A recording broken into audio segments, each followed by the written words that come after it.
صدیاں گزری ملک چین کے صوبہ سنکیانگ میں دریائے ہوانگ ہو کے کنارے ایک چھوٹا سا گاؤں آباد تھا جس کا نام تنگ ہوانگ تھا۔ وہ ایک ہرا بھرا اور خوبصورت گاؤں تھا۔ اس کے باشندے بہت محنتی اور جفاکش تھے۔ وہ دریا کے کنارے زرخیز زمین پر مختلف فصلیں کاشت کرتے تھے اور ہری بھری چراگاہوں میں گلے چراتے تھے۔ اس خوبصورت گاؤں میں ہوچی نامی ایک لڑکا رہا کرتا تھا۔ اس کی ماں عرصہ ہوا مر چکی تھی۔ اس کا باپ غریب آدمی تھا۔ وہ لوگوں کے کھیتوں میں کام کر کے اور ان کے مویشی چرا کر روزی کماتا تھا۔ غربت کی وجہ سے وہ اپنے بیٹے ہوچی کو اچھا کھلا پلا نہ سکتا تھا اور نہ ہی اسے تعلیم دلا سکتا تھا۔ ہوچی کو پڑھنے کا بہت شوق تھا، لیکن وہ بھی روٹی کمانے کے لیے چھوٹے موٹے دھندے کرنے پر مجبور تھا۔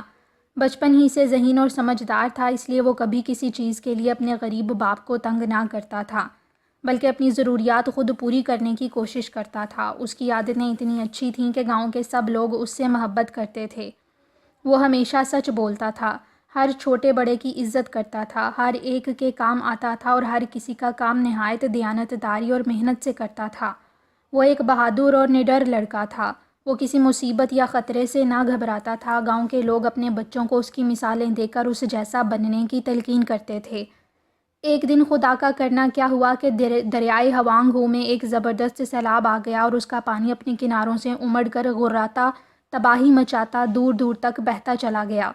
اس کے راستے میں آنے والے تمام گاؤں اور قصبے تباہ ہوتے چلے گئے۔ ہوچی کا گاؤں بھی سیلاب میں بہہ گیا۔ اس کے کھیتوں، کھلیانوں، انسانوں، مویشیوں سب کا نام و نشان مٹ گیا۔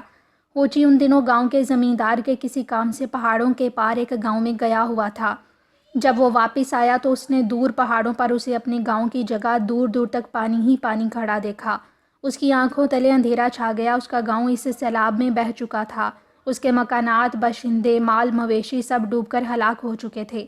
ظاہر تھا کہ اس کا باپ بھی اس سیلاب کی نظر ہو چکا تھا۔ اپنے باپ کی موت اور اپنے گاؤں کی تباہی سے ہوچی کو بہت دکھ پہنچا۔ وہ وہیں ایک بڑے سے پتھر پر بیٹھ کر رونے لگا، لیکن وہ ایک بہادر اور حوصلہ مند لڑکا تھا۔ اس نے سوچا کہ اسے یہاں بیٹھ کر اپنے باپ کی موت اور گاؤں کی تباہی پر افسوس کرنے کی بجائے اپنی زندگی بنانے کے لیے کچھ کرنا چاہیے۔ چنانچہ اس نے اپنے آنسو پونچھے، اپنی گٹھری اٹھائی اور وہ ایک پہاڑی درے میں داخل ہو گیا۔ وہ پہاڑی درہ اس سلسلہ ہائے کوہ میں بہت دور تک چلا گیا تھا اور کہیں سے تنگ اور کہیں سے کشادہ ہو جاتا تھا۔ ہوچی کئی دن تک اس پہاڑی درے میں سفر کرتا رہا۔ پھر جب وہ درہ ختم ہوا تو اس نے اپنے آپ کو ایک وسیع و عریض میدان میں کھڑے پایا۔ یہ میدان خوب ہرا بھرا اور خوبصورت تھا۔ اس میں درختوں کے جھنڈ اگے ہوئے تھے اور ندیاں نالے بہہ رہے تھے۔ ہوچی اس جگہ کو دیکھ کر حیران سا ہو گیا، کیونکہ وہ اس سے پہلے کبھی اس طرف نہ آیا تھا۔ پھر وہ اس میدان میں سے گزرتا ہوا آگے بڑھنے لگا۔ کچھ دور آگے چل کر پھر ایک پہاڑی سلسلہ شروع ہو جاتا تھا۔ اس پہاڑی سلسلے کے بعض پہاڑ تو اتنے بلند تھے کہ ان کی چوٹیاں آسمان کے بادلوں میں چھپی ہوئی تھیں۔ وہ ان پہاڑوں پر چڑھتا اترتا آگے بڑھتا گیا۔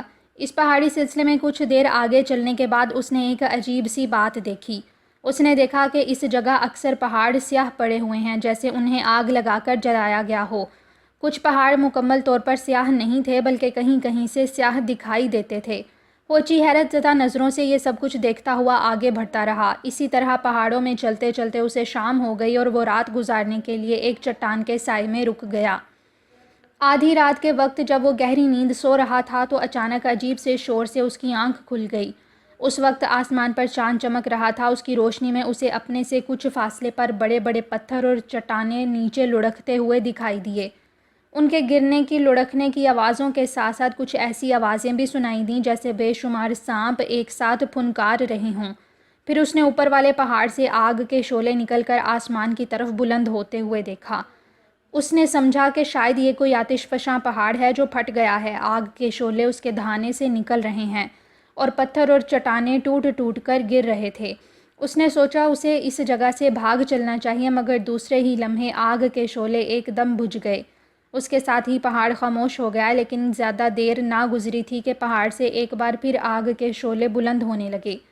اس کے ساتھ بڑے بڑے پتھروں اور چٹانوں کے نشیب میں لڑھکنے کا عمل بھی دوبارہ شروع ہو گیا۔ ساتھ ہی کسی بھاری جسم کے زمین پر گھسٹنے کی آواز کے ساتھ زبردست چنگاروں اور پھنکاروں کی آوازیں بھی سنائی دینے لگیں۔ ہوچی چٹان سے چمٹ کر کھڑا ہو گیا اور احتیاط سے پہاڑ کی چوٹی کی طرف دیکھنے لگا، جہاں سے وقفے وقفے سے آگ کے شعلے بلند ہو رہے تھے۔ پھر اس نے آگ کے ان شعلوں کو زمین کا رخ کرتے دیکھا۔ پھر وہ شعلے آگے بڑھنے لگے۔ بڑھتے بڑھتے وہ اس چٹان کے قریب آ گئے جس کی اوٹ میں ہوچی چھپا ہوا تھا۔ اب اسے زبردست گڑگڑاہٹوں اور پھنکاروں کی آوازیں اپنے بالکل قریب سنائی دے رہی تھیں۔ یہ شور و غل اتنا شدید تھا کہ اسے اپنے کانوں کے پردے پھٹتے ہوئے معلوم ہو رہے تھے۔ وہ چھپکلی کی مانند چٹان سے چمٹ گیا۔ آگ کے شعلے اس کے پاس سے گزرنے لگے۔ اس وقت اس نے دیکھا کہ آگ کے شعلے دراصل ایک بہت بڑے اژدہے کے منہ سے نکل رہے تھے۔ وہ اژدہا اتنا بڑا تھا کہ اس کے رینگنے سے زمین ہلی جا رہی تھی۔ اس سے گڑگڑاہٹ کی آوازیں پیدا ہو رہی تھیں، چٹانیں اور پتھر اپنی جگہ چھوڑ رہے تھے۔ اس اژدہے کے سر پر 2 چھوٹے چھوٹے سینگ اگے ہوئے تھے۔ اس کی آنکھیں بڑی بڑی اور انگاروں کی طرح سرخ تھیں۔ اس کے غار جیسے کھلے ہوئے منہ سے خوفناک چنگاڑوں اور پھنکاروں کے ساتھ ساتھ آگ کے شعلے نکل رہے تھے۔ اس خوفناک اژدہے کو دیکھ کر ہوچی خوف زدہ سا ہو گیا اور سانس روک کر اسے پہاڑ سے نیچے اترتے دیکھنے لگا۔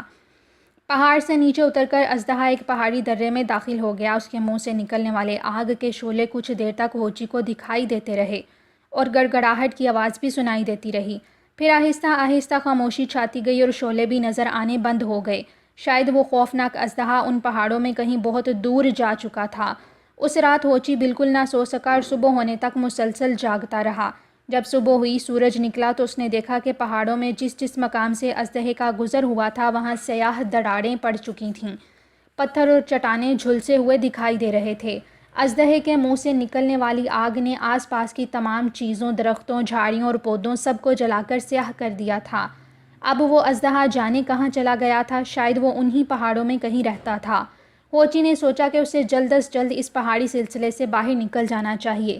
چنانچہ اس نے اپنی گٹھری اٹھائی اور تیزی سے پہاڑی ڈھلوان پر اترنے لگا۔ پہاڑی سلسلہ زیادہ لمبا نہیں تھا۔ دوپہر ہوتے ہوتے ہوچی وہاں سے نکل کر ایک کھلی جگہ پر آن پہنچا۔ اس نے دیکھا کہ اس جگہ کی زمین بھی جا بجا سے سیاہ پڑی ہوئی تھی۔ شاید اس جگہ سے بھی اس خوفناک اژدہے کا گزر ہوا تھا۔ اس جگہ کے درخت، پودے، جھاڑیاں سب جل کر کوئلہ ہو گئے تھے۔ ہوچی آگے بڑھتا گیا۔ اسے جھلسی ہوئی زمین، جلے ہوئے درخت اور پودے برابر دکھائی دیتے رہے۔ پھر چلتے چلتے وہ ایک ایسی جگہ آ نکلا جہاں کبھی ایک ہرا بھرا سرسبز و شاداب گاؤں ہوا کرتا تھا۔ وہاں اب جلے ہوئے اور ٹوٹے پھوٹے مکانات دکھائی دے رہے۔ کھیت اور باغات بھی سب جل کر کوئلہ بنے ہوئے تھے۔ ان میں انسانوں اور جانوروں کی کوئلہ بنی لاشیں بکھری ہوئی تھیں جو بڑا بھیانک منظر پیش کر رہی تھیں۔ یہ نظارہ دیکھ کر ہوچی کچھ ڈر گیا۔ وہ سمجھ گیا کہ اس بدنصیب گاؤں پر یہ تباہی اور بربادی اسی ظالم اژدہے کی لائی ہوئی ہے۔ اسے اس گاؤں کی بربادی اور اس کے باشندوں کی ہلاکت پر بہت دکھ ہوا۔ اس کے ساتھ ہی اسے اس ظالم اژدہے پر بہت غصہ بھی آیا۔ وہ کافی دیر تک اس گاؤں میں گھوم پھر کر اس کی تباہی و بربادی کا نظارہ کرتا رہا، پھر آگے بڑھ گیا۔ کچھ دور آگے چل کر وہ ایک ایسے جنگل میں جا پہنچا جہاں اکثر درخت جل کر کوئلہ بنے ہوئے تھے اور ڈھیر کی صورت میں زمین پر گرے ہوئے تھے۔ وہاں کی گھاس اور پودے بھی جھلسے ہوئے تھے اور زمین بھی اکثر مقامات پر سیاہ پڑی ہوئی تھی۔ شاید وہ ظالم اژدہا اس جنگل میں سے بھی گزرا تھا۔ ہوچی اس ادھ جلے جنگل میں سے گزرتا ہوا آگے بڑھتا رہا۔ پھر وہ جنگل سے نکل کر ایک ایسی جگہ آ نکلا جہاں اس کی نظروں کے سامنے کچھ جلے ہوئے، کچھ سرسبز و شاداب کھیت پھیلے ہوئے تھے۔ ان کھیتوں سے آگے ایک گاؤں آتا تھا۔ اس گاؤں کے کچھ مکانات صحیح و سالم تھے، کچھ جل کر راکھ کا ڈھیر بنے ہوئے تھے۔ اس جگہ کچھ انسانوں اور کچھ مویشیوں کی کوئلہ بنی ہوئی لاشیں بھی پڑی تھیں۔ یہ کارستانی بھی ظاہر تھا کہ اسی ظالم اژدہے کی ہی تھی۔ ہوچی کو اس گاؤں میں کہیں بھی کوئی زندہ انسان یا جانور نہ دکھائی دیا۔ شاید وہاں کے لوگ اس اژدہے کے ڈر سے اپنے گھر خالی کر کے کہیں اور چلے گئے تھے۔ اس طرح سارا گاؤں بالکل خالی اور ویران دکھائی دے رہا تھا۔ ہوچی کو اس اجڑے ہوئے گاؤں کو دیکھ دیکھ کر افسوس ہوتا رہا، ساتھ ہی اس ظالم اژدہے پر بھی غصہ آتا رہا۔ وہ ظالم اژدہا اس طرح جانے کتنی بستیاں اجاڑ چکا تھا اور جانے کتنے انسانوں کو ہلاک کر چکا تھا۔ اس موذی جانور کا خاتمہ کرنا اب ضروری تھا، ورنہ وادی ہوانگ ہو میں کہیں بھی انسانوں کی کوئی بستی باقی نہ رہ پاتی اور ہر جگہ اسی ظالم اژدہے کی حکومت ہو جاتی۔ ہوچی اس اژدہے کو ہلاک کرنے کی تدبیریں سوچنے لگا۔ اس اژدہے کا مسکن ظاہر تھا ان پہاڑوں میں کہیں تھا جنہیں وہ پیچھے چھوڑ آیا تھا، لیکن اس پہاڑی سلسلے میں اسے تلاش کرنا بہت مشکل تھا۔ کافی سوچ بچار کے بعد ہوچی نے فیصلہ کیا کہ اسے ان پہاڑوں کی طرف لوٹ چلنا چاہیے اور جہاں کہیں وہ اژدہا دکھائی دے اس کا تعاقب کرنا چاہیے۔ اس طریقے سے وہ اس کے مسکن تک پہنچ سکتا ہے اور اسے ہلاک کرنے کی تدبیر کر سکتا ہے۔ چنانچہ ہوچی وہاں سے پلٹ پڑا اور گاؤں سے نکل کر جنگل میں داخل ہو گیا۔ رات ہونے کو آ رہی تھی، اس لیے اس نے اپنے چلنے کی رفتار تیز کر دی اور آدھی رات کے قریب اس پہاڑی سلسلے تک پہنچ گیا۔ اس نے ایک جگہ رک کر تھوڑی دیر آرام کیا، اس کے بعد پہاڑوں پر چڑھنے لگا۔ اب آسمان پر چاند اور تارے روشن ہو گئے تھے۔ چاند کی روشنی اتنی تیز تھی کہ دور دور کی چیزیں بھی صاف طور پر دکھائی دے رہی تھیں۔ ہوچی پہاڑوں پر چڑھتے اترتے اس پہاڑی سلسلے کے وسط میں پہنچا ہی تھا کہ اسے دور افق پر آگ کے شعلے ناچتے ہوئے دکھائی دیے۔ اس کے ساتھ ہی ہلکی ہلکی گڑگڑاہٹ کی آواز بھی سنائی دینے لگی۔ شاید وہ موذی اژدہا نمودار ہو چکا تھا۔ ہوچی چوکنا ہو کر اس طرف دیکھنے لگا۔ آگ کے شعلے آہستہ آہستہ قریب آتے جا رہے تھے، اس کے ساتھ ہی گڑگڑاہٹ کی آواز بھی بلند ہوتی جا رہی تھی۔ شاید اژدہا اسی طرف آ رہا تھا۔ پھر تھوڑی دیر بعد وہ اژدہا سامنے ایک پہاڑی ڈھلوان پر نمودار ہو گیا۔ اس کا غار جیسا بھیانک منہ کھلا ہوا تھا جس سے وقفے وقفے سے آگ کے شعلے نکل رہے تھے۔ اس کی بڑی بڑی آنکھیں انگاروں کی طرح دہک رہی تھیں۔ اس کے رینگنے سے بڑے بڑے پتھر اپنی جگہ چھوڑ رہے تھے۔ چٹانیں ٹوٹ ٹوٹ کر گر رہی تھیں جس سے زمین پر زلزلہ سا طاری معلوم ہوتا تھا۔ ہوچی اسے دیکھتے ہی ایک اونچی سی چٹان کے پیچھے چھپ گیا۔ اژدہا تیز رفتاری سے رینگتا، شور مچاتا، پھنکاریں مارتا پہاڑی ڈھلوان اتر کر اس پہاڑ پر چڑھ آیا جس کی ایک چٹان کے پیچھے ہوچی دبکا ہوا تھا۔ وہ اس چٹان سے کچھ فاصلے پر گزرتا ہوا آگے بڑھ گیا۔ جب وہ کافی دور چلا گیا تو ہوچی اپنی جگہ سے باہر نکلا اور لڑھکتے ہوئے پتھروں اور ٹوٹی بکھرتی چٹانوں سے بچتا بچاتا اس کے تعاقب میں ہو لیا۔ اس پہاڑ پر سے اترنے کے بعد اژدہا ایک دوسرے پہاڑ پر چڑھنے لگا۔ اس کے بعد اس نے ایک اور پہاڑ عبور کیا۔ اس کے بعد وہ ایک ایسے پہاڑ پر چڑھ گیا جو بالکل سیاہ پڑا ہوا تھا۔ اس پہاڑ پر چڑھ کر اژدہا اس کو ایک دراڑ میں سے ہوتا ہوا ایک طرف جانے لگا۔ ہوچی بھی مناسب فاصلہ دیکھ کر اس کے پیچھے پیچھے ہو لیا۔ اژدہا مختلف جگہوں کے چکر لگاتا، مڑتا، گھومتا پہاڑ کی چوٹی پر جا پہنچا۔ وہ چوٹی ایک پیالے کی شکل کی تھی، شاید وہ ایک مردہ آتش فشاں پہاڑ تھا۔ اژدہا اس کے دہانے میں اتر گیا۔ اب اس نے منہ سے آگ اگلنی بند کر دی تھی، لیکن چاند کی تیز روشنی میں ہوچی کو پہاڑ کے اندر کے دہانے کا منظر صاف دکھائی دے رہا تھا۔ جب اژدہے کی دم بھی دہانے کے اندر چلی گئی تو وہ احتیاط سے دہانے میں اترنے لگا اور ابھرے ہوئے پتھروں پر پاؤں رکھتا ہوا نیچے اترنے لگا۔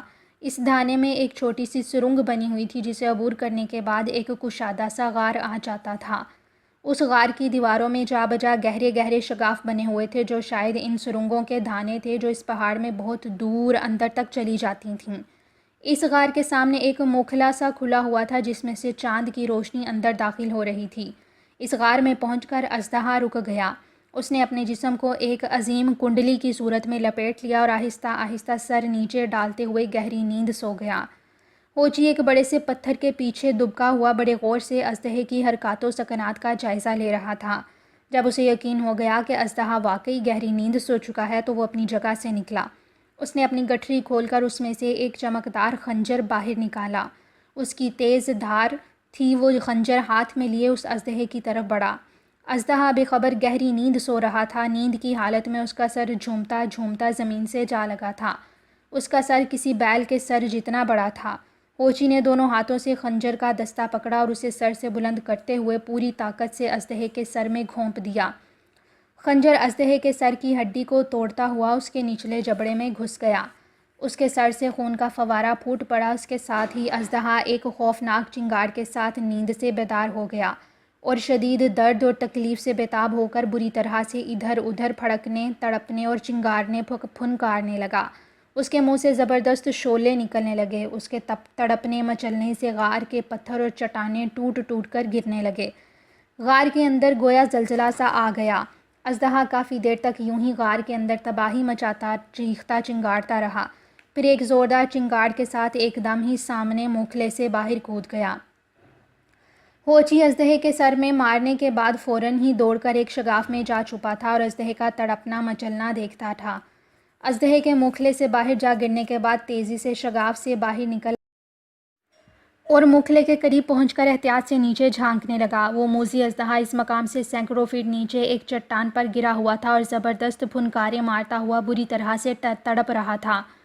چٹان اس کے سر سے ابلنے والے خون سے سرخ ہو رہی تھی۔ پھر آہستہ آہستہ اس کی پھنکاریں بند ہوتی گئیں۔ اس کا جسم تڑپتے تڑپتے ساکت ہو گیا۔ وہ مر چکا تھا۔ ہوچی اپنی گٹھری سنبھالے اس غار سے نکل کر اس پہاڑ سے اتر کر اس چٹان پر آ گیا۔ اژدہے کی لاش کے قریب پہنچ کر اس نے زور لگا کر اس کے سر میں دھنسا ہوا اپنا خنجر باہر نکال لیا۔ خنجر نکلنے کے ساتھ ہی اژدہے کے سر میں سے ایک بڑا سا خوبصورت لال بھی باہر نکل آیا۔ فوجی اسے ہاتھ میں لے کر حیرت اور خوشی سے دیکھنے لگا۔ وہ لال بلا شبہ ایک نایاب قسم کا لال تھا اور بہت قیمتی معلوم ہوتا تھا۔ اس نے اسے ایک رومال میں لپیٹ کر خنجر کے ساتھ اپنی گٹھری میں ڈال لیا اور اپنے آپ سے بولا، اب یہ موذی اژدہا ہلاک ہو چکا ہے، اب یہ پہاڑ پھر سے ہرے بھرے درختوں اور پودوں سے ڈھک جائیں گے، ان کی ترائیوں میں پھر سے خوبصورت گاؤں آباد ہوں گے، کھیت اور جنگلات پھر سے لہلہا اٹھیں گے، ہوانگ ہو کی وادیاں اب ہمیشہ آباد اور ہنستی کھیلتی رہیں گی، اب اس اژدہے جیسی کوئی موذی بلا ان میں تباہی اور ہلاکت مچانے نہ آئے گی۔ اتنا کہنے کے بعد اس نے اپنی گٹھری اٹھا لی اور اس جگہ سے آگے بڑھ گیا۔